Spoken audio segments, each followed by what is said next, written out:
एक तरफ हिमालय की गगनचुंबी पर्वतमालाएं तो दूसरी तरफ दगाबाज ड्रैगन।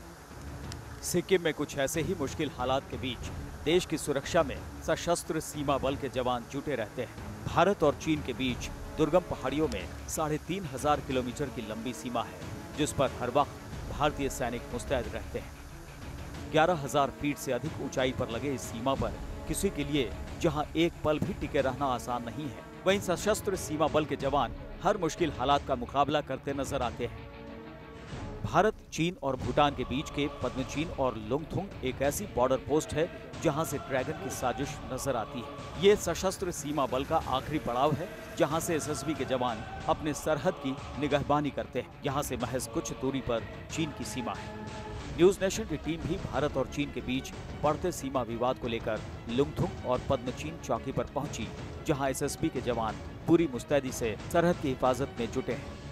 न्यूज नेशन की टीम आप पहुंची है देश के पूर्वोत्तर राज्य सिक्किम में। जी हां, वही राज्य जिसकी सीमा को लेकर भारत और चीन के बीच विवाद थमने का नाम नहीं ले रहा। दरअसल सिक्किम की सीमा उत्तर और पूर्व में चाइना से लगती है, पश्चिम में नेपाल से, तो करीब 32 किलोमीटर की सीमा पूर्व में भूटान से लगती है। और इन्हीं सीमा पर एसएसबी के जवान दिन रात देश की सरहद की रक्षा करते हैं। तो आज हम आपको एसएसबी की आखिरी पोस्ट पद्मचीन और लुंगथुंग तक लेकर के जाएंगे। साथ ही बताएंगे कि आखिर किस तरह से चाइना नाथुला से भारत में घुसपैठ करने की कोशिश लगातार करता है और किस तरह से उस चिकन नेक को हासिल करने की कोशिश में जुटा हुआ है।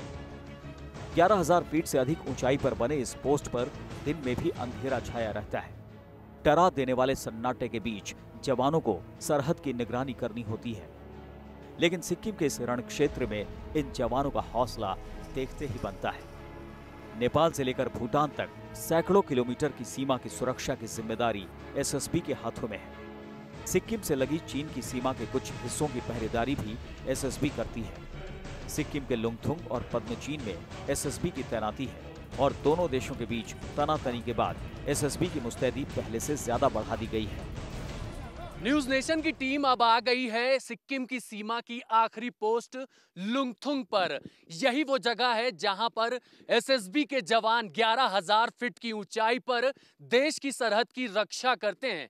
सिक्किम की सीमा की बात की जाए तो यहां पर उत्तर और पूर्व का जो इलाका है वो चीन की सरहद से जुड़ता है और यहीं पर चीन लगातार गुस्ताखी करता है, सरहद पर घुसने की कोशिश करता है और इसी को लेकर के भारत जो है वो लगातार ऑब्जेक्शन करता है। चीन इन तमाम इलाकों में रोड कंस्ट्रक्शन का काम कर रहा है, जिसको लेकर के भारत को घोर आपत्ति है, क्योंकि इन्हीं इलाकों से चीन जो है वो एंट्री कर सकता है भारत के तमाम पूर्वोत्तर राज्यों में और देश की सीमा में दाखिल हो सकता है। लेकिन आज हम आपको दिखाएंगे किस तरह से इन मुश्किल परिस्थितियों में जो जवान हैं एसएसबी के, वो देश की सीमा की रक्षा करते हैं।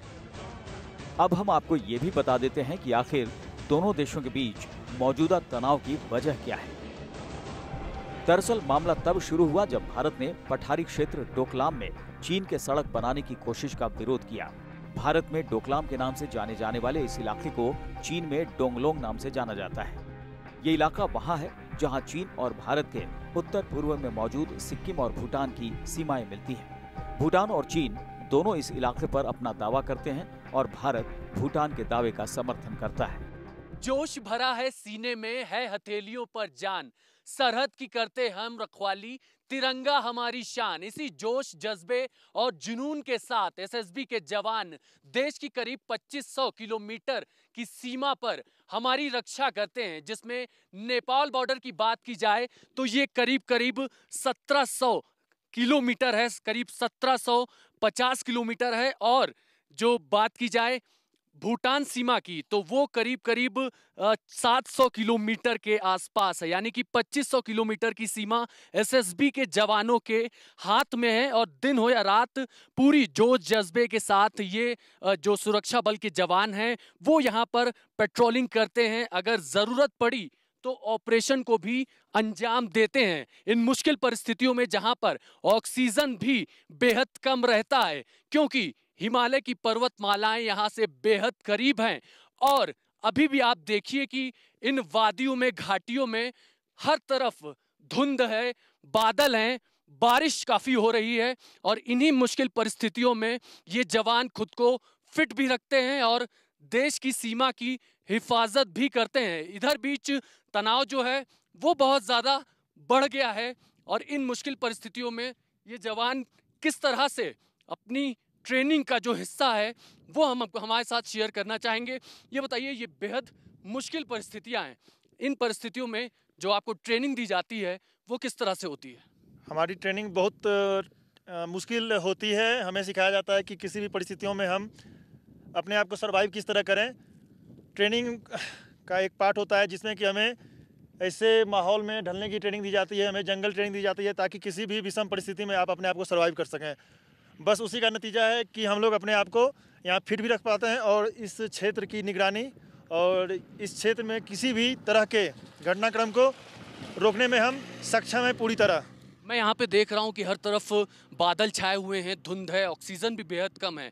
ऐसी परिस्थितियों में आप लोग देश की सीमा की रक्षा करते हैं, लेकिन बात अगर इस इलाके की खास तौर पर की जाए लुंगथुंग की, तो यहाँ की जो भौगोलिक परिस्थितियाँ हैं उसके बारे में बताइए। यहाँ की भौगोलिक परिस्थिति तो आप देख ही रहे हैं, यहाँ पे चारों बगल पहाड़ है। ऑक्सीजन की बात की जाए तो यहाँ सिर्फ 13% ऑक्सीजन है और यहाँ पर जब हम ढलने के लिए आते हैं तो हमारी कंपनी हेडक्वार्टर नीचे पदमचिन्ह में है। वहाँ पर हम 6 दिन रहते हैं ताकि हम इसके अनुसार खुद को ढाल लें। उसके बाद हमारे जवानों को ऊपर भेजा जाता है ताकि इसके अनुसार वो ढलें। और जहाँ तक बात है इस टेरेन की, तो ये टेरेन तो काफ़ी टफ है, लेकिन फिर भी हमारा काम है इसकी सुरक्षा करना, इसकी रक्षा करना। और हमारे अंदर एक गांव है, हमारे एरिया में मात्र एक ही गांव है, नथांग। यहाँ से आप कुछ दूरी पर है और बाकी ये एरिया बिल्कुल ही सूना है, कहीं कुछ यहाँ पे है नहीं। यहाँ पे हमारी पोस्ट है और किसी भी तरह का यहाँ पर अगर मूवमेंट होता है तो हम उसको देखते हैं और किसी भी प्रकार की ऐसी घटना जो यहाँ हो सकती है जो हमारे देश के खिलाफ है उसको हम डिस्ट्रॉय करते हैं। और अब देख ही रहे हैं यहाँ परिस्थिति कितनी विषम है। हम इसमें किसी अपनी ट्रेनिंग जो हमें मिली है उसके अनुसार यहाँ पर ढल जाते हैं, हमें कोई दिक्कत विशेष होती नहीं यहाँ पर। दरअसल डोकलाम पठार को लेकर भूटान और चीन में लंबे समय से विवाद चल रहा है। भारत इस मुद्दे पर भूटान के साथ रहा है और डोकलाम पर भूटान के दावे का समर्थन करता रहा है। डोकलाम पठार सामरिक दृष्टि से भारत और चीन के लिए महत्वपूर्ण है। अगर चीन यहाँ तक सड़क बनाने में कामयाब रहता है तो वो भारत के पूर्वोत्तर हिस्से तक आसानी से अपनी पहुंच बना सकता है। भारत के लिए सामरिक तौर पर महत्वपूर्ण उस 20 किलोमीटर लंबे कॉरिडोर तक चीन पहुंच बना सकता है, जिसे भारतीय सेना की भाषा में चिकन नेक कहा जाता है। और इसके जरिए भारतीय मैदानी इलाकों, खासकर पूर्वोत्तर के 7 राज्यों में प्रवेश किया जा सकता है। यही वजह है कि भारतीय सेना ने चीन के सड़क निर्माण की कोशिशों का जबरदस्त विरोध किया है। इसके जवाब में चीनी सैनिकों ने लालटेन आउटपोस्ट पर भारत के 2 बंकरों को निशाना भी बनाया। हालांकि भारत की ओर से कोई जवाबी हमला नहीं किया गया, बल्कि उसकी जगह ह्यूमन वॉल बनाई गई। मौजूदा हालात में यहाँ पर चौकसी करना किस कदर खतरनाक है इसका अंदाजा लगाया जा सकता है, लेकिन एसएसबी के जवान हर खतरे के लिए पूरी तरह तैयार नजर आते हैं। न्यूज नेशन की टीम अब आ चुकी है नाथुला पास के बेहद करीब। मेरे उत्तर में नाथुला पास है, ये वही जगह है जहां पर भारत और चीन के बीच लगातार जो तनाव है वो बढ़ता जा रहा है। यहीं पर आगे जाने पर डोकाला पास भी है, वही जगह जहां पर चीन ने बंकर को नष्ट किया था और उसके बाद से ही तनाव लगातार बढ़ता जा रहा है। दरअसल जो चीन की प्रोजेक्ट है one belt one road project, जिसे OBOR कहा जाता है, चीन के ये व्यापार का एक बड़ा रास्ता है। चीन के पूर्वी एशियाई देशों को, कोरिया, जापान तक को, यूरोप से लगे भूमध्य सागर के आसपास के इलाकों को ये जोड़ने का काम करता है। और इसी सिल्क रूट से नए रूप में तैयार करने के लिए अब चीन ने कमर कस ली है। कहीं पहाड़ पर सुरंग बना रहा है चीन, तो कहीं नदी पर पुल का निर्माण कर रहा है। कई जगह बड़े बड़े हाईवेज बना रहे हैं जो कि कई लेन के हैं, तो कहीं हजारों किलोमीटर लंबी रेल लाइन चाइना बिछा रहा है, बड़े बड़े पावर पॉइंट लगा रहा है। पावर प्लांट के साथ साथ सैकड़ों किलोमीटर लंबी रेल लाइन बिछा रहा है। यानी कि चाइना का ये प्रोजेक्ट ऑफ द सेंचुरी कहा जा सकता है। 10 खरब US डॉलर यानी 700 खरब रुपए का ये प्रोजेक्ट है, बहुत ही महत्वाकांक्षी प्रोजेक्ट है और यही रास्ता जो है वो आगे जा करके पाकिस्तान के उस इकोनॉमिक कॉरिडोर से भी मिलता है। ये जो 700 खरब डॉलर का प्रोजेक्ट है, ये भारत की कुल अर्थव्यवस्था का करीब 1/3 हिस्सा है। तो कुल मिलाकर चीन जो है वो जमीन हो, समुद्र के रास्ते हो, अपने इस व्यापार को मजबूत करना चाहता है, जिससे कि वो एशिया, अफ्रीका और यूरोपियन देश में अपना दबदबा हासिल कर सके और इसे चीन अपना प्रोजेक्ट ऑफ द सेंचुरी बता रहा है। दूसरे विश्व युद्ध के बाद अमेरिका का जो मार्शल प्लान था उससे भी बड़ा, कई गुना ज्यादा बड़ा ये प्रोजेक्ट है और मार्शल प्लान के बाद ही अमेरिका सुपर पावर बन गया था और भारत और अमेरिका के बीच बढ़ती नजदीकियों के कारण ही चीन तिलमिला रहा है और यही वजह है कि अब बॉर्डर पर तनाव जो है वो बेहद बढ़ता जा रहा है। नाथुला पास हो, डोकाला हो या फिर यहाँ की आगे की तरफ हम बढ़ेंगे जहां पर कैलाश मानसरोवर यात्रियों को भी अब आगे जाने से रोका जा रहा है। तो कहीं हर तरफ से चीन जो है वो दबाव बनाने की कोशिश कर रहा है भारत पर, चाहे सी चाइना की बात की जाए, हिंद महासागर की बात की जाए या फिर जो सिक्किम की सीमा है, अरुणाचल प्रदेश की सीमा है या पहले भी लेह लद्दाख के रास्तों से भी चीन जो है वो घुसपैठ करने की कोशिश करता रहा है और ये जो स्थिति है ये भारत को नागवार गुजरती है। यहाँ तैनात सैनिकों को फौलाद की तरह ट्रेनिंग दी जाती है। वो किसी भी हाल में अपने कदम पीछे खींचना नहीं जानते। जरा यहाँ के हालात को देखिए। यहाँ के मौसम का मिजाज कभी भी बदल जाता है। ऐसे में यहाँ रहने वाले जवानों के लिए खास तरह का घर तैयार किया जाता है, जिससे कि यहाँ रहने वाले जवानों को मौसम की मार से बचाया जा सके। महीना भले ही जुलाई का हो, लेकिन लुंगथुंग की बात की जाए तो यहाँ तापमान जो है वो 4 से 5 डिग्री सेंटीग्रेड तक लुढ़क जाता है। 11,000 फीट की ऊंचाई पर मैं मौजूद हूं और यहाँ पर हार्ट कपा देने वाली ठंड पड़ती है। इन मुश्किल परिस्थितियों में किस तरह से एसएसबी के जवान यहाँ पर रहते हैं वो तमाम जानकारी मैं आपको दूंगा। किस तरह की उनकी जीवन शैली होती है, कैसा उनका शेड्यूल होता है और किन मुश्किल परिस्थितियों का उनको दिन भर सामना करना पड़ता है, किस तरह की चुनौतियां वो झेलते हैं। इन तमाम मुद्दों पर बातचीत करने के लिए हमारे साथ मौजूद हैं सब इंस्पेक्टर सोनू कुमार जी। सोनू कुमार जी, सबसे पहले ये बताइए कि जिस हिसाब से यहाँ पर ये बीओपी बनी है, ये किस तरह से बनाई गई है और इससे किस तरह से आपको राहत मिलती है? सर्वप्रथम मैं बताना चाहता हूँ, ये फाइबर सीट है। ये जब तेज़ हवा चलती है, ठंडी बर्फीली हवा, तो ये उसे रोकती है ताकि वो अंदर ना सके। सबसे पहली बात, इसका ये काम है, मुख्यतः ये काम आप देख सकते हैं। और ये अर्धनिर्मित जो है सेमी परमानेंट है, ये बनी हुई ये बिल्डिंग, और इसमें इस्तेमाल किया गया है मोटा मोटी ये समझ लीजिए टीन का, और इसमें कुछ हमारे साथ इसमें लकड़ी का इस्तेमाल किया गया है ताकि जो बाहर की ठंड हो वो अंदर ना आ सके। इसके मार्फत ये कुछ गर्म रहता है। ठीक, और भी बोलना है? तो बिल्कुल आप देख सकते हैं कि यहाँ पर जो बाहरी हिस्सा है इस बीओपी का, उसको बनाया गया है।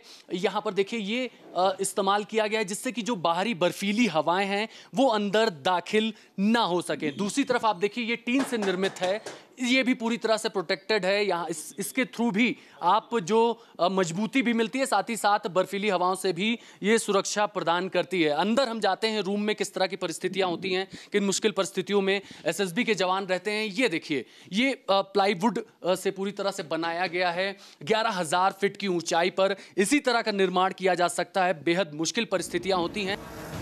11,000 फीट से अधिक ऊंचाई पर तैनात जवानों को अक्सर यहाँ ऑक्सीजन की कमी से भी जूझना पड़ता है। ऐसे में इन्हें मदद पहुंचाने के लिए ऑक्सीजन सिलेंडर की भी व्यवस्था मौजूद रहती है। जब सांस लेने में दिक्कत होती है, क्योंकि ऑक्सीजन की मात्रा यहाँ पे बहुत ज़्यादा कम हो जाती है, इन मुश्किल परिस्थितियों से किस तरह से निपटते हैं एसएसबी के जवान?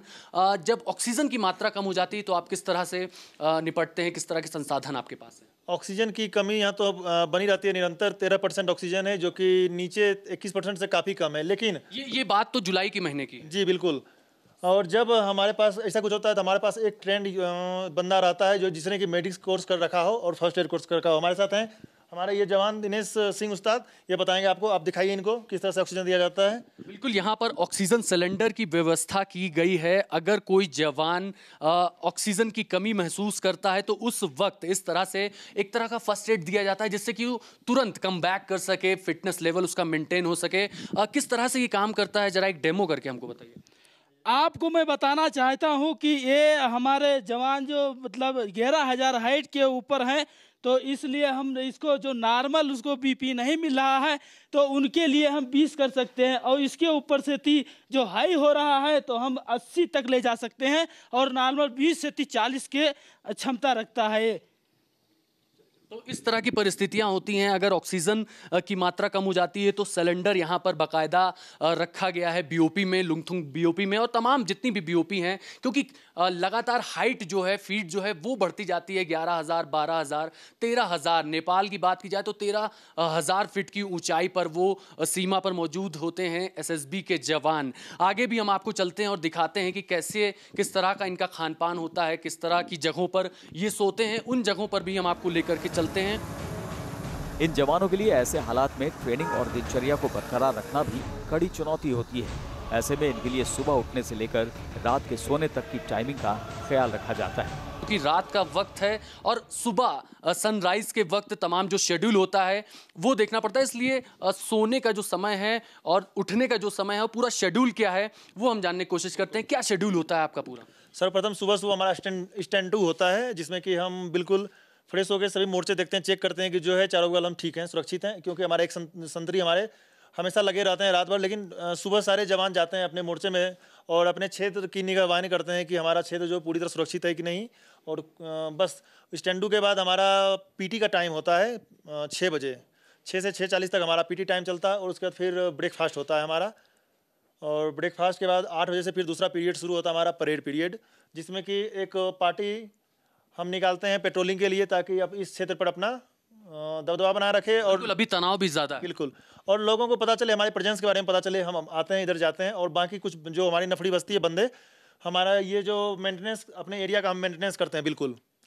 और फिर उसके बाद 12 बजे हमारा पीरियड ख़त्म होता है, लंच टाइम होता है। लंच टाइम के बाद फिर हमारा नेक्स्ट पीरियड शुरू होता है। उस वक्त मैं या कोई जो हमारे हेड कांस्टेबल उस्ताद हैं वो ट्रेनिंग देते हैं या सिखाते हैं। जो हमारा है गेम पीरियड होता है, चूँकि हम ज़्यादा ऊंचाई पे इसलिए ज़्यादा फिजिकल एग्जॉर्शन नहीं करते, एक तरह से अपनी एनर्जी बचाते हैं ताकि ज़्यादा परेशानी ना हो यहाँ पर। और उसके बाद फिर हमारी रात्रि गणना परेड होती है, जो सब बहुत ज़रूरी है। उसमें सारे जवानों का रोल कॉल में पूछा जाता है, किसी की अगर कोई रिपोर्ट हो, किसी को कोई परेशानी हो, किसी का कोई सुझाव हो तो दिया जाता है। फिर अगर मेरे से संभव हो जाए कि मैं कर लूँ सॉल्व, मैं करता हूँ, नहीं तो इसको आगे फर्दर रिपोर्ट में आगे भेज देता हूँ। यहाँ पर जवानों के खाने से लेकर कपड़ों का भी विशेष ध्यान रखा जाता है। ऑक्सीजन की कमी और मौसम की मार से निपटने के लिए जहाँ इन्हें ज्यादातर नॉनवेज खाना दिया जाता है, वहीं इन्हें पहनने के लिए फर वाले जूते और मोटे कपड़े दिए जाते हैं। डाइट की बात की जाए तो किस तरह की डाइट होती है, क्योंकि बेहद मुश्किल परिस्थितियाँ होती हैं? जहाँ तक डाइट की बात है तो ये आप देख ही रहे हैं कि बहुत टफ टेरेन है, और यहाँ पर खुद को स्वस्थ बनाए रखने के लिए हमें काफ़ी हैवी डाइट लेनी पड़ती है, जिसमें कि प्रोटीन ज़्यादा हो। हमारा भोजन उसी तरह होता है, मतलब प्रोटीन जिसमें ज़्यादा हो, नॉनवेज ज़्यादा यहाँ पर, चूँकि प्रोटीन का सबसे अच्छा साधन वही है। यहाँ पर दूसरा कोई साधन ज़्यादा है नहीं, नॉनवेज ज़्यादा हमारे डाइट में शामिल होता है सर। अभी तो जुलाई का महीना है, लेकिन बावजूद उसके आप देखिए कि टेम्परेचर इतना ज़्यादा कम होता जा रहा है, ऑक्सीजन भी कम है। लेकिन अगर बात अक्टूबर, नवंबर, दिसंबर, जनवरी की जाए, जब वाकई ठंड जो रहती है वो बहुत अपने उफान पे होती है, उस समय किस तरह की परिस्थितियाँ यहाँ होती हैं? परिस्थितियाँ उसमें बिल्कुल ही विपरीत हो जाती है, हमारे रहने के बिल्कुल विपरीत हो जाती है। आप जो देख रहे हैं बाहर बिल्कुल बर्फ़ की 2 फीट 3 फीट मोटी चादर बिछ जाती है यहाँ से वहाँ तक। सारे मोर्चे पे बर्फ़, हमारा काम होता है मोर्चों से बर्फ़ उठाना ताकि मोर्चे टूट ना जाएं। और सबसे बड़ी दिक्कत होती है उसमें खुद को बचाए रखने की। आप किस तरह बर्फ़ में सर्वाइव करते हैं, और संचार की व्यवस्था में थोड़ी परेशानी होती है। और ये आवागमन में जैसे नीचे जाना हो किसी कारणवश या कुछ हो, जैसे किसी को छुट्टी जानी हो, उसमें थोड़ी सी परेशानी होती है। क्योंकि ये रास्ता पूरा ब्लॉक हो जाता है पूरी तरह, कभी कभी तो 2-3 दिनों तक बिल्कुल ब्लॉक रहता है। बिल्कुल, ये तो है जवान की बात, लेकिन मेरी बात की जाए तो इस डिग्री सेंटीग्रेड में भी आप मेरे वेशभूषा को देख सकते हैं। मैंने जैकेट पहन के रखी हुई है। नीचे अगर देखा जाए तो ये बर्फीले शूज़ मैंने पहन रखे हैं। ये वो शूज़ होते हैं कि जब आप पूरी तरह से बर्फ़ में चलने के काम आते हैं और आपको ठंड और से बचा करके रखती है। तो इन तरह की मुश्किल परिस्थितियों में एसएसबी के जवान 2500 किलोमीटर लंबी सरहद पर हमारी रक्षा करते हैं, चाहे नेपाल की सीमा हो, भूटान की सीमा हो या पूर्वी सिक्किम और उत्तरी सिक्किम की बात की जाए तो चीन से लगी हुई सीमा हो। इन मुश्किल परिस्थितियों में दिन रात हर वक्त एसएसबी के जवान अलर्ट रहते हैं, सतर्क रहते हैं और हमारी हिफाजत करते हैं। अपनों से दूर रह रहे इन जवानों के पास मनोरंजन का साधन न के बराबर रहता है। हालांकि इनके कमरे में टीवी जरूर मौजूद होता है, लेकिन अक्सर बंद रहता है क्योंकि यहाँ पर नेटवर्क की परेशानी रहती है। ऐसे में ये लोग गाना गाकर एक दूसरे का मनोरंजन करते हैं। आइए आपको सुनवाते हैं एसएसबी का वो गीत जो इन्हें जोश और जुनून से लबरेज कर देता है। ये जवान दिन रात मेहनत करते हैं, अलर्ट रहते हैं। इन मुश्किल परिस्थितियों में ये खुद को मनोरंजन के साधन भी ढूंढते रहते हैं। जैसे कि अभी आप देख सकते हैं कि ये लोग रात के वक्त किस तरह से एक दूसरे में जोश जज्बा भरने की कोशिश करते हैं और इस तरह से ये लोग गुनगुनाते हैं, गीत गाते हैं, क्योंकि यहाँ पर जो नेटवर्क है वो भी बेहद ना के बराबर रहता है और इन परिस्थितियों में ये लोग खुद से ही अपना मनोरंजन करते हैं। आप देख सकते हैं कि यहाँ पर टीवी भले ही मौजूद है, लेकिन बैड वेदर कंडीशन की वजह से वो काम नहीं कर रही है। तो इन परिस्थितियों में ये जवान अपने आप को एंटरटेन करने के लिए दिन रात मेहनत करने के बाद इस तरह से मनोरंजन का साधन खोजते हैं, तलाशते हैं। सीमाओं पर अपने ध्वज का हम रखते हैं मान, हर कुर्बानी देने को तैयार खड़े हर पल, हम हैं सशस्त्र सीमा बल, हम हैं सशस्त्र सीमा बल। यह देश है। इन मुश्किल हालात में इन जवानों का अगर कोई सच्चा साथी है तो ये खुद है। एक दूसरे की हौसला अफजाई और जरूरतों का ख्याल रखते हुए ये एक दूसरे को ढांढस बंधाते रहते हैं। ये जवान न सिर्फ देशभक्ति के गाने गुनगुनाते हैं, बल्कि फिल्मी गाने पर भी ये झूमते गाते नजर आते हैं। जरा इन जवानों से फिल्मी गाने के इस तराने को भी सुन लीजिए। मजा आ गया मेरे रस के कमर, तूने पहली नजर जब नजर से मिलाई, मजा आ गया जब नजर से मिलाई, मजा आ गया। सीमा पर मौजूद एसएसबी जवानों के जोश और जुनून को न्यूज नेशन का सलाम है। जब तक देश के ये प्रहरी सीमा पर यूं ही मुस्तैद रहेंगे, कोई भी भारत की सरहद पर बुरी नजर नहीं डाल सकता। पद्मचीन और लुंगथुंग बॉर्डर पोस्ट से अभिषेक पांडे के साथ टीम न्यूज नेशन।